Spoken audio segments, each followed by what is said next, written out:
Today on SCC, the crew recap their trip to the East Coast and talk about some scary big sales at auction. Then tell ghost stories about hobby misadventures. Coming up now on SCC. Welcome to episode 36 of Sports Cards Culture. I'm Chris _HOJ on Instagram, here with Josh, Cardboard_Chronicles, Nick at Stiff Arm Wax, Kristina at Kristina's PC. Bleecker Trading is a collectibles store located in Lower Manhattan, and last Thursday, on behalf of Card Ladder, Kristina and I hosted a trade night at the shop, and earlier in the day, we also had a chance to visit StarStock's offices. Now, Josh, unfortunately, you were unable to make the trip to New York this time around. Did you experience any FOMO, and do you have plans to make it out to New York anytime soon? Would you consider it to be FOMO if I was if I were to book a trip out to there myself, like immediately when you got home? I don't even think he waited for us to get home. I think it was like No, you were still during the coming trade home. night. Yeah, you guys were like still there. I was like, all right, well, guess I'm going now. Okay, so Josh has booked a trip to New York, and we're going to meet him out there as well. Yes. That's coming up in about a month. We'll talk more about that as the date nears. For sure. Okay, now Kristina, then. Yes. Let's talk a little bit about visiting StarStock. For those who might be unfamiliar with StarStock, it's a marketplace and a vault for your collection, and they do quite a bit of breaking as well. According to Crunchbase, StarStock has raised $9.3 million in funding to date and boasts investors including Trae Young and Kevin Durant. Okay, Kristina, I've got a few questions for you about our visit to StarStock. First, what were your impressions of StarStock's office? Look, I'm not going to hold Trae Young as an investor against them. StarStock was awesome. Anthony reached out and asked if we were interested in coming to visit, since they found out we were going to be on the East Coast. Visiting family and going to Bleecker, and of course we jumped at the chance, and we got an awesome tour. Everyone was super nice. Don't go too far off the question. Okay, I won't. What was the question? What were your impression of their offices? Oh, it was really cool. They took over a New York sports club, and so it's like total gym like feeling when you walk in. And their headquarters are there, and it's really cool. They even said that sometimes people try to walk in with their gym bag because because of the pandemic, like people don't realize it's not a gym anymore. Right, lots of employees there. Yes. Very impressive operation. For Some sure. cool tech that they employ. Yeah. That's private, yes. but was neat to see that at work.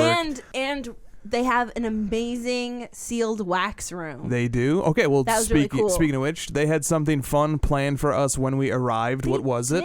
They had a box for us to rip, and we recorded an inaugural episode for them with Kev and Jess from Bleecker.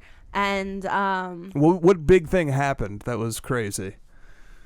Should we reveal it, or I don't think Jess has revealed it. Okay, well then watch the StarStock episode on their YouTube when it comes out. Jess has hit an amazing card. She did. And I was only a little bit bitter and jealous, a lot happy for her. All right. And I mean, Good. you could take it from there. Now, Josh, at Card Ladder, we've collaborated with a lot of different businesses in the hobby, and the community seems to enjoy seeing hobby businesses. I need gesture room here. Hobby businesses team up. Tell me about some of Card Ladder's partnerships and why you think the hobby rallies around its businesses collaborating. Well, let's see. We are partnered with My Slabs, Collectible, Dibs. I'm going to forget some, so please jump in. SGC, PSA. Yeah, absolutely. SGC. I can't think of. It's mostly like around data. Like we have partnerships with these companies to help us provide data, and then we, give them links over to their site from our site and things like that. I think people in the hobby like it because the first and foremost thing that I think of in the sports card world is that it's a community, and I think everyone in the community really likes to see, people within the community, especially participants and companies that these people trust, to be working together.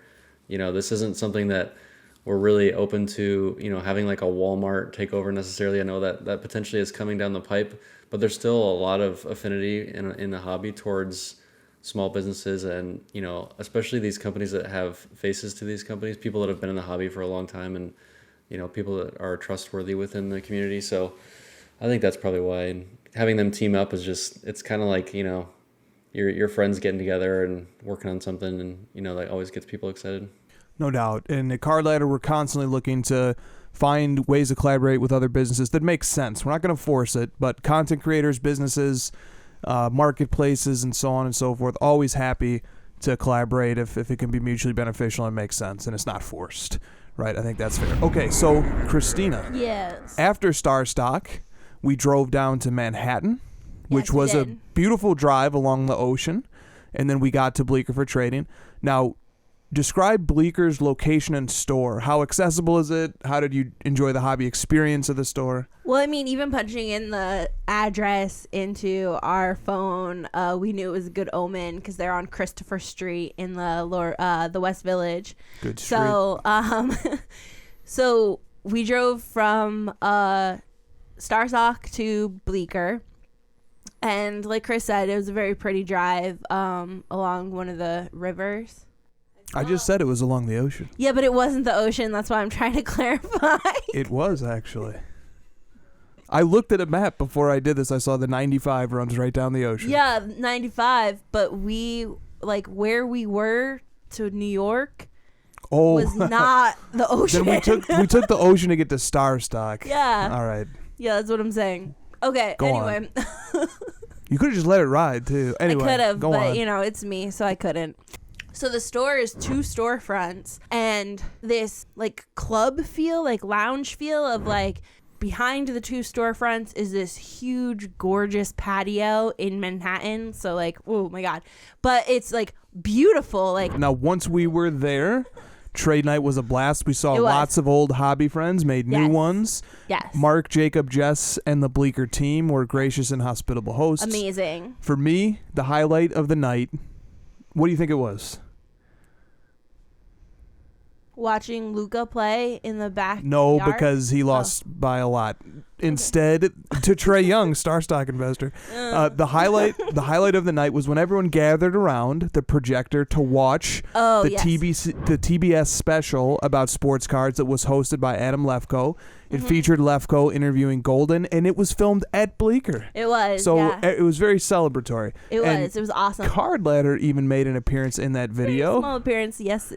For I which turned to you and we I was are- like, "Did you know this was happening?" Yeah. And he was like, "No." And I was like, "That's awesome." That's cool. So we also got to hang out with John Starks, who was there Yes. signing autographs and meeting collectors and fans. And also artist Andy Friedman Yes. was there exhibiting some of his sports card artwork. And Nat Turner virtually appeared as he opened a box of 1996 EX 2000 basketball over Instagram Live, and it was played on a flat screen TV. He did that with StarStock. All right, Yeah, Kristina, Ken was opening that. before we move on to our next segment, any Yes. other thoughts about trade night at Bleecker? Look, if you're anywhere near New York or you're planning a trip, definitely like figure out if Bleecker's having a trade night. It's worth going. You won't be disappointed. It was a great time. All right, last weekend, Golden's Elite auction and PWCC's Premier auction both ended the night of October 23rd. Between the two auctions, tens of millions of dollars were spent on sports cards. Card Ladder tracked over $20 million worth of sales across the two platforms, which led to the largest single sports card sales volume day in Card Ladder over the last 5 months. So let's discuss some of the record-setting prices from the weekend. And first up is the 1971 Topps number 156 Terry Bradshaw PSA 10. According to Card Ladder, only 3 PSA 10 copies exist. The card only has 2 sales in Card Ladder's database ever. It sold for $18,000 with Memory Lane in 2006, and then over the last weekend it sold for $430,500 with Golden, which means the card increased 24-fold in value over the last 15 years. Many might recognize Terry Bradshaw as a co-host of Fox NFL Sunday. Do you recognize Terry Bradshaw? Yeah, yeah, I do. Okay. As a player, he was the first pick in the 1970 NFL draft, and then he went on to win 4 Super Bowls, 2 Super Bowl MVPs, and a regular season MVP award, all with the Pittsburgh Steelers. Josh, what are your first impressions about this $430,500 Terry Bradshaw rookie card sale? My first impression is that cards do not need hype.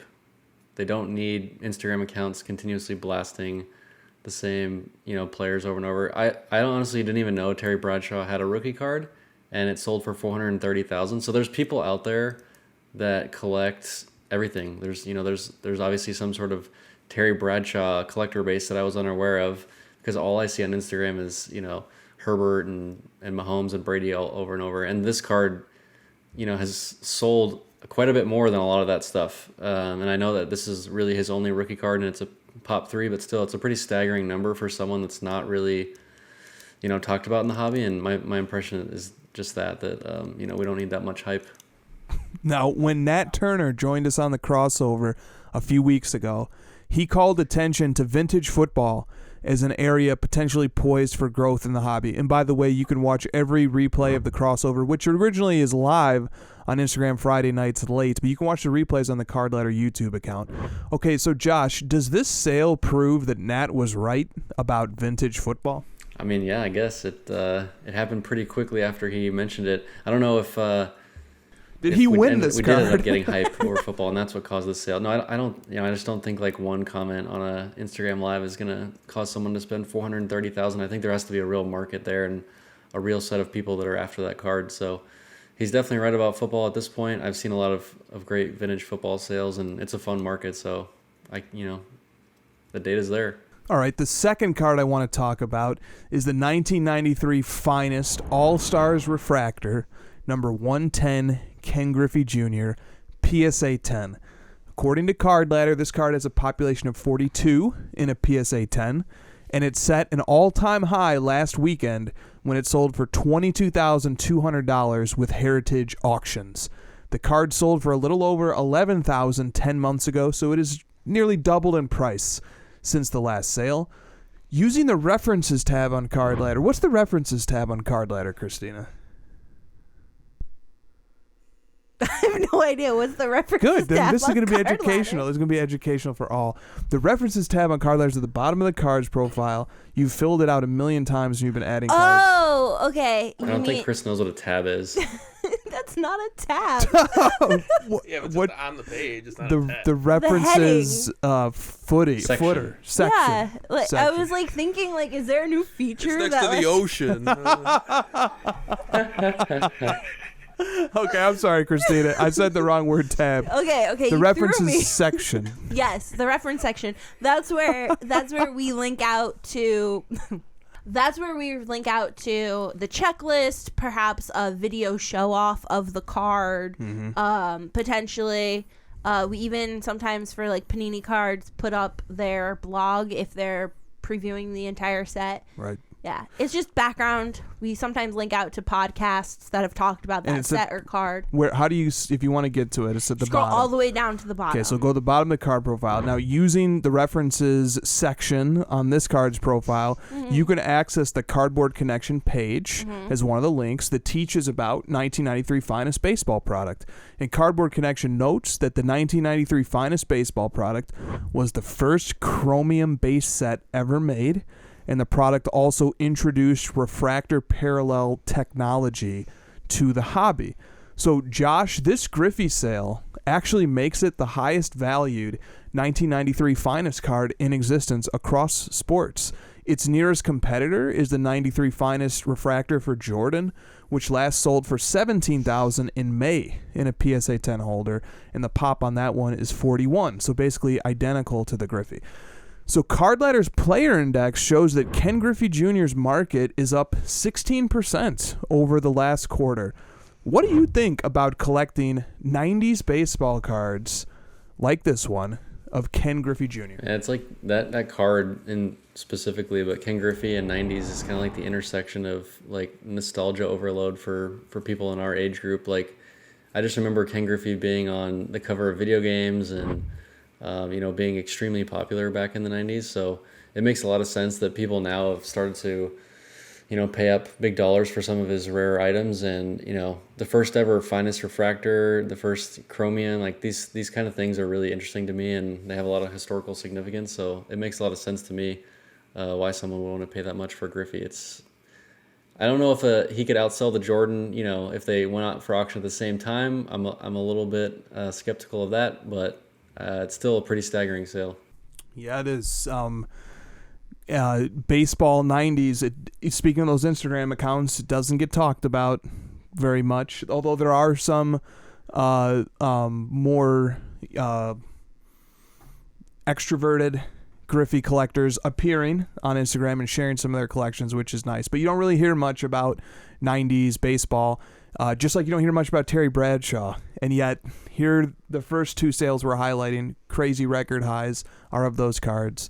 All right, the third and final card I want to discuss, this one's right up Josh's alley, I think.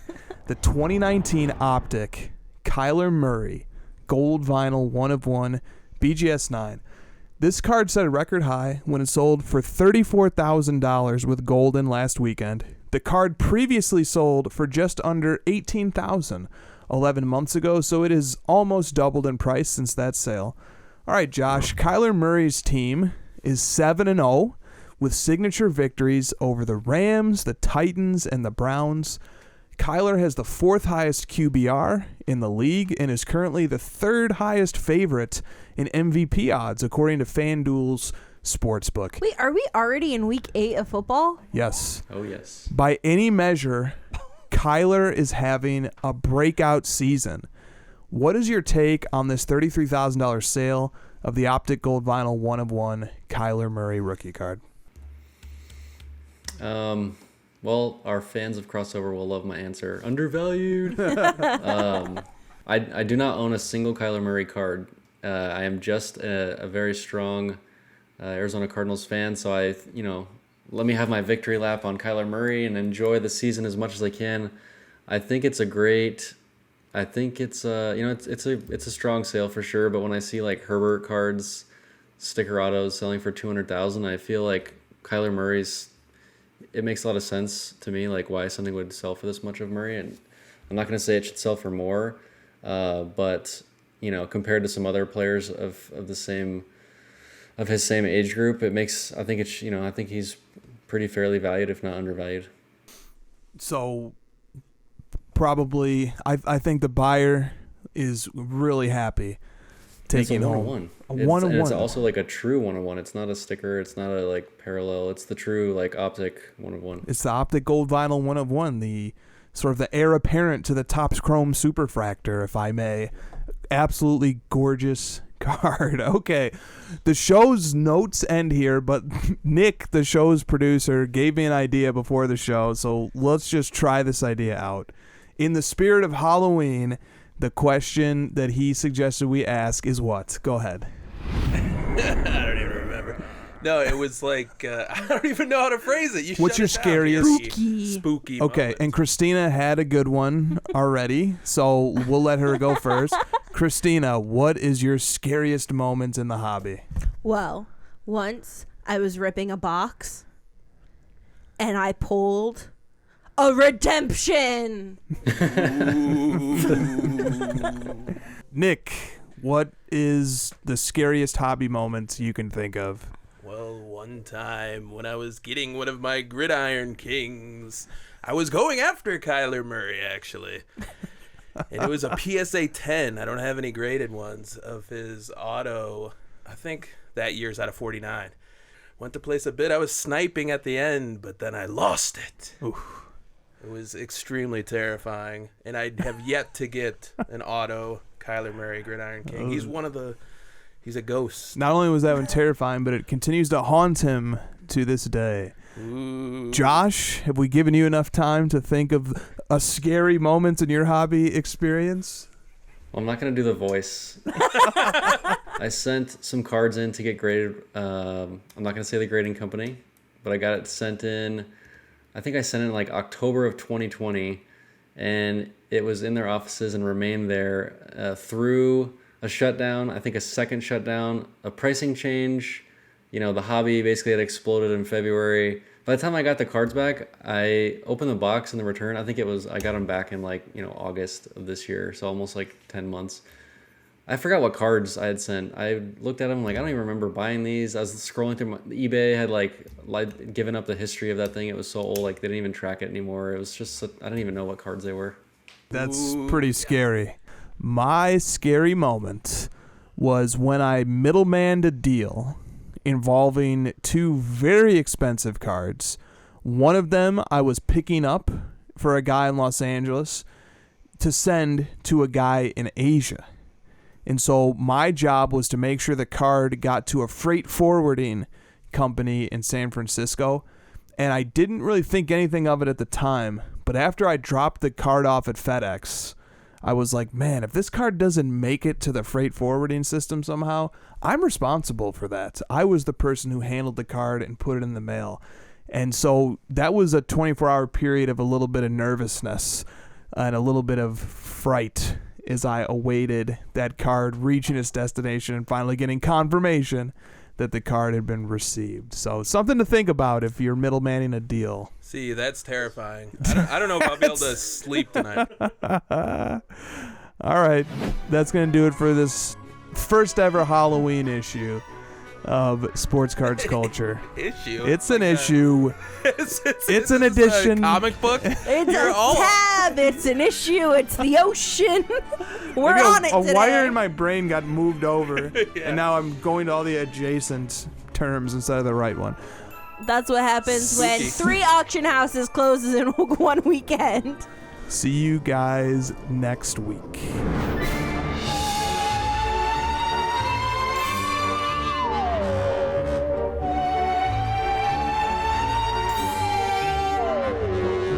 Yeah, I thought that made me think of the fact that we have cards still at a certain place for like over a year. Not gonna say any names. We're not gonna name any names. Okay. Maybe we'll even cut that part. All right. No, don't cut any of this. Keep all of it. I'm cutting that whole ocean. No. debate. Keep No, that. that's the best All right. part. I can eliminate a lot of grading companies because they've formed since I sent them in. That's true. Process of elimination.